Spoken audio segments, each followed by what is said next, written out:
everyone, and welcome to Opportunities for Real Estate Investors. My name is Ginger Faith, and I'm here with my partner, Gary Masseri. We're here going to be talking today about how you can protect yourself when investing in real estate.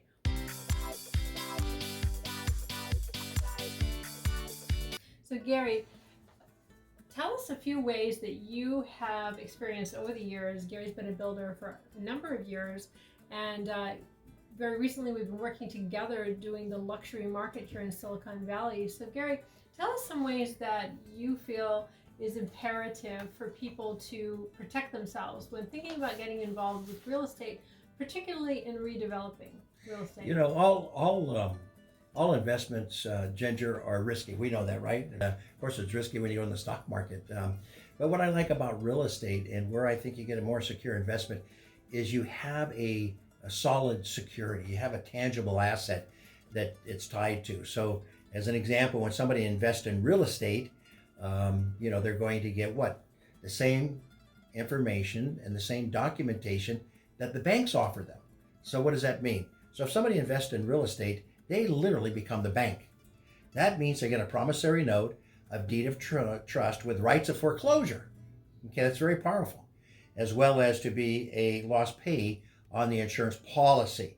So let's talk a little bit about 5 really strong critical items, that we could, share with the listening audience as to what they should be focusing on and looking at when they evaluate these opportunities, whether they're risk or not risk, or low risk or high risk. Okay, so the first one I think, and we should talk about, is how well do we know the market? And Ginger, you being a broker all these years, how do you determine what the as-is value versus the, after repair value or the selling value of the property? What do you do to determine that, to make sure that we have the right pricing in line? Yeah, that's very challenging, and you absolutely do need to know your market. And so as we're in the Silicon Valley area, there are pockets, like in many areas, if you're going to be buying and redeveloping. So you need to be narrowing down. The way I have always flipped properties successfully is I go into as tight a radius as possible and get the homes that are the premium sellers that fly off the shelf, I like to say. When you see the days on market go 2, 3, 4, 5 days, and you see that they're beautiful luxury homes, what are their amenities? We also have a design team that is really connected to what trends are helping homes to really move quickly. HGTV has been a powerhouse in moving the market. And really, if you get your homes very close to what HGTV tells you you should be selling your home for, it will do that. And so we pull a CMA. A comparable market analysis is one of the first things we do. So we want to see what are the low ranges in the neighborhood and what are the high ranges and what are the days on market when things are really, really moving quickly, and what are those hot items? What are people buying? What are the sizzle features? What's the areas? What are those like? And by knowing your area, you can make really intelligent decisions on not only where you're buying it, but also at what level and how much you can sell it for. So the basis is like the after repair value, or the ARV, and the current value. What's the gap? And Gary, I know you have a few distinctions as well with that. Mm-hmm. Well, you're right, because you got to be careful that you don't overdevelop in the neighborhood, even though you may build the most beautiful home in the neighborhood. If you build in a $1.3 million neighborhood and you're trying to sell a home for $2 million, you may find out that you're going to come up a little bit short. So we always want to be careful as to just exactly what improvements are required to make the anticipated profit that we're looking for, in those neighborhoods. So our advice is that, you find out who the builders and developers are and how much their knowledge is in the neighborhood, and you do your own research work and ask for comps right off the MLS. You can also pull a preliminary title report. It'll give you all the sales, in the last 6 months, sometimes in the last 12 months.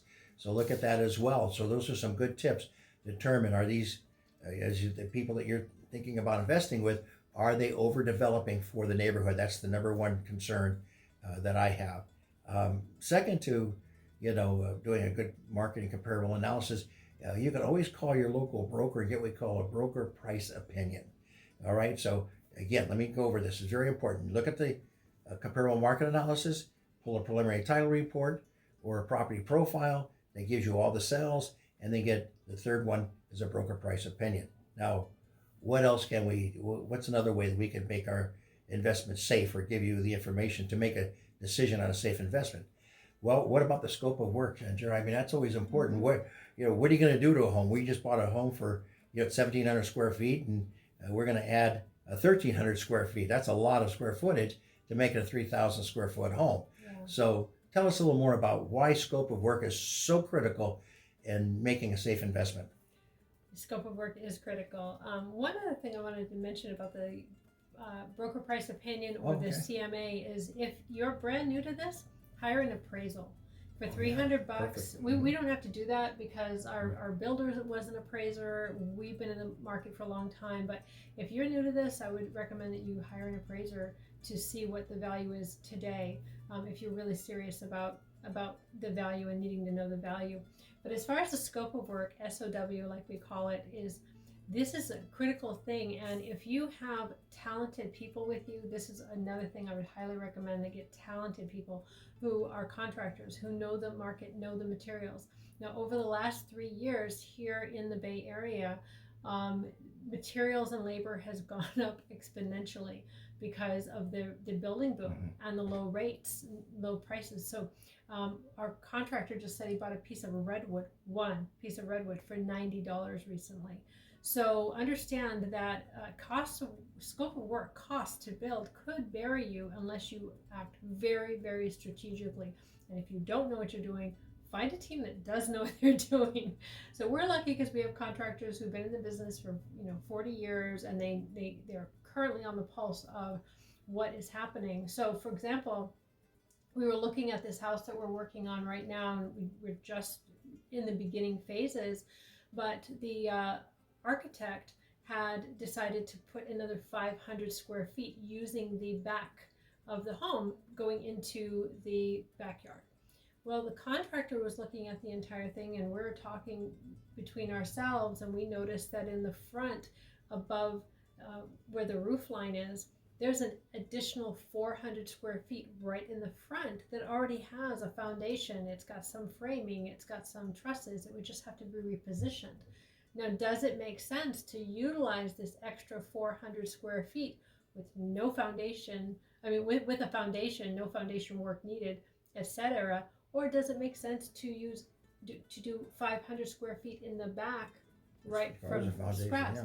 It's not as easy as you think. You think building on the front would make sense. However, the architect who did this beforehand already has had this through planning. So this might setbacks prevented us from doing that. Yeah. It might cost us another month or two in redoing the plans, which may not work out. So everything is very, very specific. And how can you save money without cutting corners?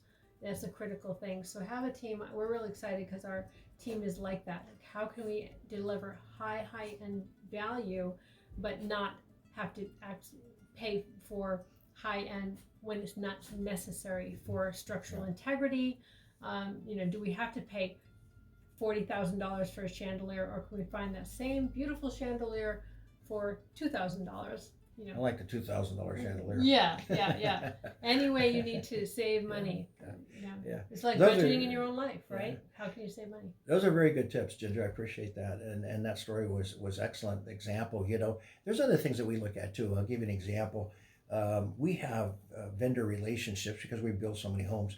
And one of the relationships we have is that we go to the same supplier for appliances. Now we're looking at like a Wolf range type, or a GE Monogram or Viking. Those are all top of the line appliances. But here's a way we can save us money. We can actually secure the appliance, put maybe 30-40% down, turn around and order the appliance, even though we don't need it for another 3 to 4 months, and lock in the prices now, and they'll deliver the appliances to our vendor, and they'll store it for us until we need it. So we lock in the price up front, which is really cool. Another way we do it is we have a friend that actually has a sawmill, and we can buy lumber direct, and beat prices even at Home Depot. So there's a lot of ways that we could really keep our costs down when we know, the scope of work and what needs to be done, as we've explained. Now, there's a third item here too that we want to talk about. The scope of work is, how about controlling cost? Once you have your scope of work set and we do the budget, we know electrical 16,000, plumbing's 12,000, and we have all the breakdown line item by line item by line item. How do you control that cost to bring it in on budget and bring it in on time? So I'm gonna let Ginger talk to us a little bit about what we do, and we're not, we're not ringleaders with whips, We're not? No, we're not ringleaders with whips, but our teams work with us. But Ginger, tell us a little bit about, how do we get this thing to come in at cost? What do we have to do to control our crew to make sure they show up on time and work their full 8-9 hours a day and give us the work that we need? Well, that is another challenge in the Bay Area right now. We're always being challenged with good work because there's so much good. The demand is really high. So finding people that you trust, that you've worked with before, and then everything needs to be in writing. And they say good contracts result in good relationships. And so having good contracts, spelling out everything in the beginning, and having templates. So we're big on templates, right? So that we don't forget anything. There are literally thousands of details in building a house. And there's a syntax, there's an order flow. System.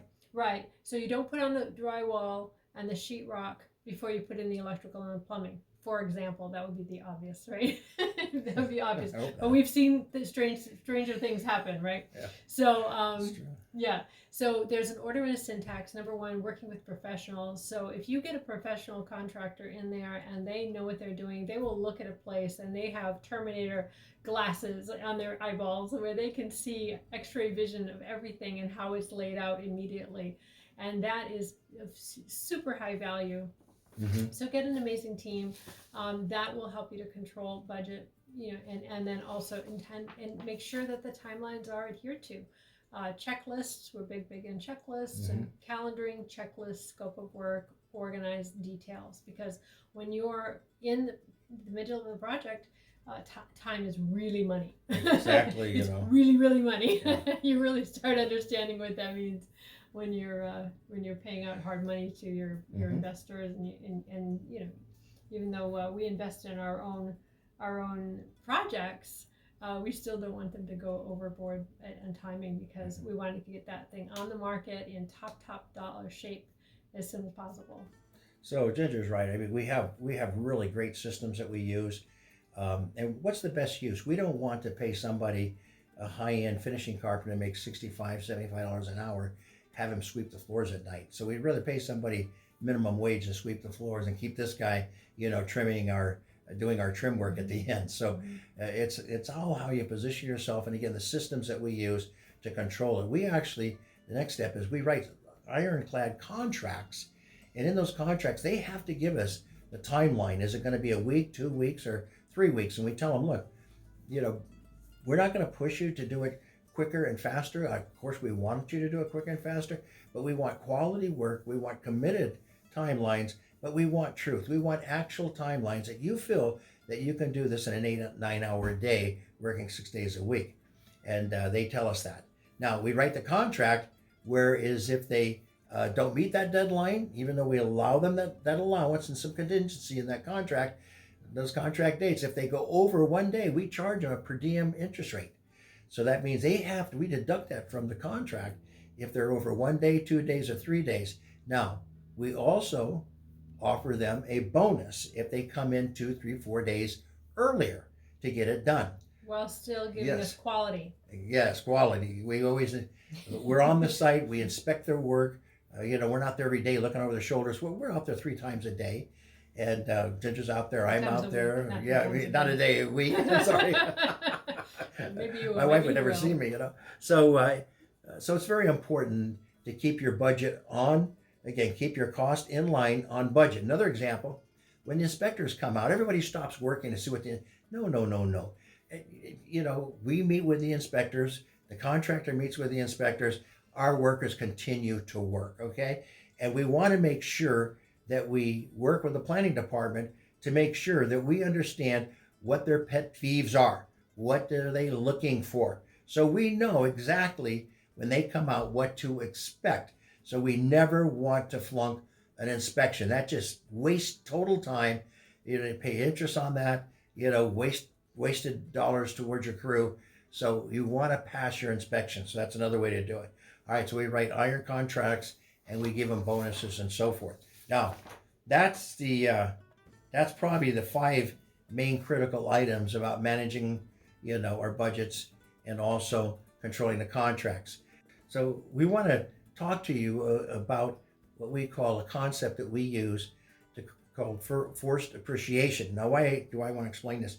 Because most of the profit is made when we buy the property. That's the truth. If we control our costs, we have a good committed crew, we're going to make money.